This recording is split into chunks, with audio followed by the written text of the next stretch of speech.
মেয়েদের অজু করার সময় যদি মাথার কাপড় পড়ে যায় বেখেয়ালে, এদিকে অজু হবে নাকি আবার শুরু থেকেই করতে হবে? কাপড়ে নাপাক, বীর্য, প্রস্রাব ইত্যাদি লাগে এবং তা শুকিয়ে যায়, তাহলে সে কাপড় পরিধান করে নামাজ পড়া যাবে কিনা? নামাজে হাতের আঙ্গুল ফোটালে কি অজু ভেঙে যায়? নকল চোখ ও চোখের পাপড়ি কি ব্যবহার করা যাবে? না, আমি রাতে ঘুমানোর আগে অজু করে ঘুমাই, এই অজু দিয়ে ফজরের নামাজ পড়তে পারবো কিনা?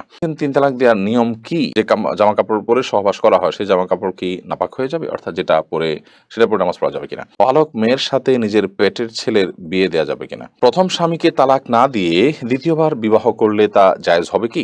স্বামীর জৈবিক চাহিদা পূরণ করতে স্ত্রী অক্ষম হলে স্ত্রীর করণীয় কি? রাতে কাপড় খোলা ছাদে নাড়া থাকলে সে কাপড়ে নামাজ হয় না, এটা কতটুকু সঠিক? কি আমল করলে দিনদার বিবি আল্লাহ তাআলা মিলিয়ে দিবেন? দয়া করে আমলটির কথা জানাবেন। চলুন তাহলে আমরা আপনাদের প্রশ্নগুলোর উত্তর দেওয়ার আলোকিত ভুবনে আমরা প্রবেশ করি। তানভীর আহমেদ তাসিন আপনি লিখেছেন, চাচাতো বোনকে বিবাহ করা যাবে কিনা? চাচাতো বোন অবশ্যই আপনি তাকে বিয়ে করতে পারেন যদি আপনার তার সাথে যদি আপনার দুধ বোনের কোনো সম্পর্ক না থাকে, অর্থাৎ একই মায়ের দুধ যদি পান না করে থাকেন, তাহলে সেক্ষেত্রে চাচাতো বোনকে বিয়ে করা যাবে, কোনো অসুবিধা নেই, কারণ আপনার চাচাতো বোন আপনার মাহারাম নন মাহারাম বিধায় তাকে আপনি বিয়ে করতে পারেন। আব্দুর রহিম আপনি লিখেছেন, তিন তালাক দেওয়ার নিয়ম কি? আপনি যদি আপনার স্ত্রীকে তিন তালাক দিতে হয়, তাহলে যেই পবিত্রতায়, অর্থাৎ মাসিক হওয়ার পর যে নতুন পবিত্রতার পিরিয়ড শুরু হয়েছে, সেই পিরিয়ডে তার সাথে শারীরিক কোনো সম্পর্ক করা ছাড়া আপনি একটা তালাক দিবেন।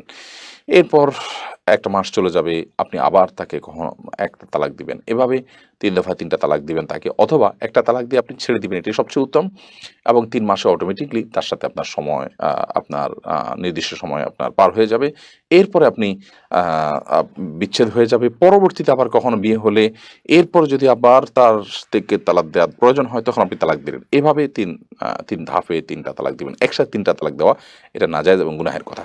মোহাম্মদ রাসেল, হ্যাঁ, এটি থেকে আপনি লিখেছেন, পালক মেয়ের সাথে নিজের পেটের ছেলের বিয়ে দেয়া যাবে কিনা? হ্যাঁ, দেয়া যাবে। যেহেতু পালক মেয়ে, সে আপনার আসল মেয়ে না। অতএব তাকে আপনি পেটের ছেলের সাথে বিয়ে দিতে পারেন। হ্যাঁ, যদি আপনার পালক মেয়েটা আপনার দুধ সন্তান হয় বা দুধ সম্পর্কিত আত্মীয় হয়, যার সাথে বিয়ে বন্ধন আবদ্ধ হারাম, দুধ দুধের কারণে যে সম্পর্ক হয় সেটি যদি এই পর্যায়ে চলে যায়, ধরুন আপনি আহ আ এই ছেলের উম এই ছেলের বোনের দুধ আপনি পান করেছেন, তাহলে তো সে আপনার দুধ ভাই, যার কারণে তাকে আপনি বিয়ে করা জায়েজ হবে না। তো এরকম কিছু যদি না হয়, জাস্ট পালক মেয়ে, আ তাকে আপনি লালন-পালন করেছেন, আপনার দুধ পান করেনি সে, তাহলে সেক্ষেত্রে, বা এই ছেলের সাথে আপনার যে ছেলে হয়েছে তার সাথে তার দুধের কোনো সম্পর্ক নেই সরাসরি, তাহলে সেক্ষেত্রে তার সাথে বিয়ে দিতে কোনো অসুবিধা নেই। সেলিম রেজা কাজল আপনি লিখেছেন, যে জামা কাপড় পরে সহবাস করা হয়, সেই জামা কাপড় কি নাপাক হয়ে যাবে, অর্থাৎ যেটা পরে সেটা পরে নামাজ পড়া যাবে কিনা? আ যা কাপড়-চোপড় পরে সহবাস করলেই সেটা নাপাক হয়ে যাবে না। যদি সেখানে নাপাক লাগে, তাহলে সেক্ষেত্রে সেটা নাপাক হবে। আর যদি নাপাক না লাগে, তাহলে সেটা নাপাক হবে না। উম অতএব এটি নির্ভর করবে যে নাপাকটা লেগেছে কি লাগেনি তার উপরে। মৌরি, এই আইডি থেকে আপনি লিখেছেন, প্রথম স্বামীকে তালাক না দিয়ে দ্বিতীয়বার বিবাহ করলে তা জায়েজ হবে কি? দ্বিতীয় বিয়ে যদি জায়েজ না হয়, তাহলে প্রথম স্বামী তার জন্য জায়েজ থাকবে কিনা? দয়া করে জানাবেন। আ প্রথম স্বামীর সাথে যদি বিচ্ছেদ না হয়, তাহলে দ্বিতীয়বার যদি কোনো নারী বিয়েতে আবদ্ধ হন, তাহলে সেটি জায়েজ হবে না। পরে বিয়েটা বাতিল হিসেবে গণ্য হবে। এটা বিয়েই না। যার কারণে সেটি আপনার কার্যকরী হবে না। আর দ্বিতীয় বিয়ে জায়েজ না থাকার কারণে আ আপনার প্রথম স্বামীর স্ত্রী হিসাবে তিনি বলবৎ আছেন এবং সেটাই থাকবেন, এবং সেখানে বিয়ে-শাদীর কোনো কিছুর প্রয়োজন নাই। কারণ পরের বিয়েটা তো হয় নাই। ওটা হওয়া না হওয়া সমান। বিধায় প্রথম বিয়েটাই বলবৎ আছে, এবং সেটার আলোকে তারা স্বামী-স্ত্রী হিসাবে জিনাতিপাত করবেন এবং তারা একসাথে বসবাস করবেন। সাবিহা জাহান লিখেছেন, স্বামীর জৈবিক চাহিদা পূরণ করতে স্ত্রী অক্ষম হলে স্ত্রীর করণীয় কি? আ যদি স্ত্রী স্বামীর জৈবিক চাহিদা পূরণ করতে অক্ষম হন, তাহলে সেক্ষেত্রে স্বামীকে একাধিক বিয়ের ক্ষেত্রে তিনি সহযোগিতা করবেন, এবং স্বামীর চরিত্র হেফাজত করা একটা গুরুত্বপূর্ণ বিষয়, এবং বিয়ের অন্যতম লক্ষ্য এটি। তো সে লক্ষ্য যদি পূরণে অপারগ হন তিনি, তাহলে সেক্ষেত্রে স্বামী গুনাহের দিকে যেতে পারেন, চরিত্র নষ্ট হতে পারে। সেই জায়গা থেকে স্বামীর জন্য ২য় বা ৩য় স্ত্রীর ব্যবস্থা করা এবং সেটার জন্য মানসিক সম্মতি দেওয়া, তাকে সহযোগিতা করা, এটা কর্তব্যের অংশ। তাসলিমা খানম আপনি লিখেছেন, রাতে কাপড় খোলা ছাদে নাড়া থাকলে সে কাপড়ে নামাজ হয় না, এটা কতটুকু সঠিক? না, এরকম কোনো কথা সঠিক নয়। যদি রাতে কাপড় খোলা ছাদে থাকে বা খোলা বারান্দায় থাকে, তাতে নামাজ হয়ে যাবে। নাপাক লাগলে সেটা নামাজ হবে না। এখানে নাপাক লেগেছে, তার কোনো প্রমাণ তো নেই। বিধায় এ ধরনের কথা বিশ্বাস করার কোনো কারণ নেই। এমডি সবুজ আপনি লিখেছেন, কি আমল করলে দিনদার বিবি আল্লাহ তাআলা মিলিয়ে দিবেন? দয়া করে আমলটির কথা জানাবেন। নেককার স্ত্রী পাওয়ার জন্য নিজে নেককার হওয়ার চেষ্টা করবেন। নেককার মানুষদের সাথে উঠা বসা করবেন। সেরকম চেইন মেইনটেইন করবেন যারা নেককার, তাহলে তাদের মাধ্যমে আপনি নেককার স্ত্রীর সন্ধান পাবেন। সেই সাথে সূরা ফুরকানের ৭৪ নম্বর আয়াতে যে দোয়া আছে সেটি পাঠ করবেন। নিজের জীবনসঙ্গী যেন নেককার হয়। রব্বানা হাব লানা মিন আজওয়াজিনা ওয়া যুররিয়াতিনা কুররাতা আয়ুন ওয়াজআলনা লিল মুত্তাকিনা ইমামা, বিশেষ করে পড়বেন। তামিম আলিফ আপনি লিখেছেন, আমি রাতে ঘুমানোর আগে অজু করে ঘুমাই, এই অজু দিয়ে ফজরের নামাজ পড়তে পারবো কিনা?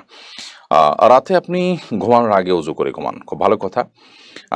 কিন্তু আপনি যখন ঘুমিয়ে পড়েন তখন তো আপনার অজু ভঙ্গ হয়ে যায়। বিধায় এই অজু দিয়ে আপনি ফজর নামাজ কিভাবে পড়বেন? আপনাকে আবার ফজর নামাজ পড়তে হবে। মানুষ ঘুমিয়ে গেলে সেই ঘুম তার অজু ভঙ্গের কারণ হয়। সাইদা আক্তার আপনি লিখেছেন, মেয়েদের অজু করার সময় যদি মাথার কাপড় পড়ে যায় বেখেয়ালে, এদিকে অজু হবে নাকি আবার শুরু থেকেই করতে হবে? মেয়েদের মাথার কাপড় পরার কারণে অজুর কোনো ক্ষতি হবে না, এবং অজু অবস্থায় মাথা কাপড় থাকাও কোনো জরুরি বা আবশ্যক কোনো বিষয় নয়। বরং আমাদের মনে রাখতে হবে যে আ মেয়েদের অজু করার সময় যখন তারা মুখ ধৌত করবেন, তখন আ তাদের তো চুলের গোড়া পর্যন্ত, কানের লতি পর্যন্ত পৌঁছাতে গিয়ে কাপড় ভিজে যেতে পারে। তখন বরং মাথার কাপড় খোলাটা অযৌক্তিক নয়। বিশেষ করে যখন কোনো মাহরাম পুরুষ তাকে দেখার কোনো আশঙ্কা না থাকবে। আর দ্বিতীয়ত যখন তারা মাথা মাসা করবেন, তখন যদিও মাথা কাপড় ফেলানো ছাড়া হাত ভেতর দিয়েও হতে পারে, তারপর অনেক সময় মাথার কাপড় ফেললে খুব ভালোভাবে মাসা করা যায়। বিধায় মাথার কাপড় ফেললে অজুর কোনো ক্ষতি হবে না। এর কারণে অজুতে কোনো ত্রুটিও তৈরি হবে না। উম্মে ফারহান আপনি লিখেছেন, নকল চোখ ও চোখের পাপড়ি কি ব্যবহার করা যাবে? না, এগুলো আল্লাহর সৃষ্টিতে পরিবর্তনে শামিল হবে, এবং সাজগোজ শরঈ গণ্ডিতে থেকে যে করা যাবে এটা তার মধ্যে পড়ে না। এটা হলো একরকম আপনার আ উম লৌকিকতার বাইরেও, এটা হলো এক ধরনের মানুষকে ধোঁকায় ফেলে দেওয়া। যা বাস্তব নয় সেটা প্রকাশ করা। এরপরে মেহরুবা হক আপনি লিখেছেন, নামাজে হাতের আঙ্গুল ফোটালে কি অজু ভেঙে যায়? নামাজে যদি হাতের আঙ্গুল ফোটানো হয় তাতে অজু ভাঙবে না, সলাতও ভাঙবে না, কিন্তু এটা মাকরুহ হবে এবং সালাতকে ত্রুটিযুক্ত করবে। কারণ প্রথমত এমনিতেই আঙ্গুল ফোটানো এটা ভালো কোনো বিষয় নয়। দ্বিতীয়ত সালাতের মধ্যে যেটা করবেন সেটা আপনার সালাতের যে খুদু আছে সে খুজুর খেলাফ হবে। যে পরিমাণ নীরবতার সাথে সালাত আদায় করা দরকার তার পরিপন্থী হবে, বিধায় সেটি করা উচিত হবে না। মোহাম্মদ আব্দুর রাজ্জাক আপনি লিখেছেন, যদি কাপড়ে নাপাক, বীর্য, প্রস্রাব ইত্যাদি লাগে এবং তা শুকিয়ে যায়, তাহলে সে কাপড় পরিধান করে নামাজ পড়া যাবে কিনা? বীর্য যদি লাগে, সেই বীর্যকে যদি শুকিয়ে যায় এবং শক্ত হয়ে যায়, সেটাকে খুঁচিয়ে যদি উঠে ফেলানো যায়, তাহলে তাদের সালাত আদায় করা যাবে, যদিও কিছু আলামত তাও থেকে যেতে পারে। তারপর সেখানে সালাত আদায় করা যেতে পারে। বীর্য পবিত্র করার জন্য পানিতে পবিত্র করাই যাবে।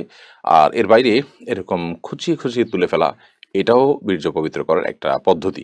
আর প্রস্রাব এবং এ জাতীয় নাপাক যেগুলো লাগে, যেগুলো খুঁচিয়ে ওঠার মতো নয়, সেগুলো লাগার পর ওই কাপড়কে ধুইতে হবে। ধোয়ার পর সেটি পাক হবে। যে জায়গায় লেগেছে সেই জায়গাটুকু ধুলেই ইনশাআল্লাহ বিদিনিল্লাহ পাক হয়ে যাবে। অর্থাৎ নাপাকটা দূর করতে হবে। রাকিবুল ইসলাম আপনি লিখেছেন, যারা আয়না বা জিনের মাধ্যমে রোগ নির্ণয় করে তাদের কাছে যাওয়া কি শিরক হবে? আহ খুব জটিল একটা জায়গা আসলে। জিনের আশ্রয় নেওয়াকে অনেক উলামায়ে কেরাম নাজায়েজ বলেছেন, এবং সেটাতে আয়না ইত্যাদি ব্যবহার করা, এগুলা করে দেখা, এটাকে অনেক উলামায়ে কেরাম নাজায়েজ বলেছেন। মূলত বিভিন্ন আলামত থেকে আপনার ব্ল্যাক ম্যাজিক বা জিনের উপদ্রব এটি চিহ্নিত করে এরপর কোরআন কারীমের আয়াত, দোয়া ইত্যাদির মাধ্যমে, আজকার ইত্যাদির মাধ্যমে শেফা বা আরোগ্য লাভের বা ট্রিটমেন্টের আপনি উদ্যোগ গ্রহণ করবেন। সেটি হলো মূলত শরিয়া সম্মত পদ্ধতি।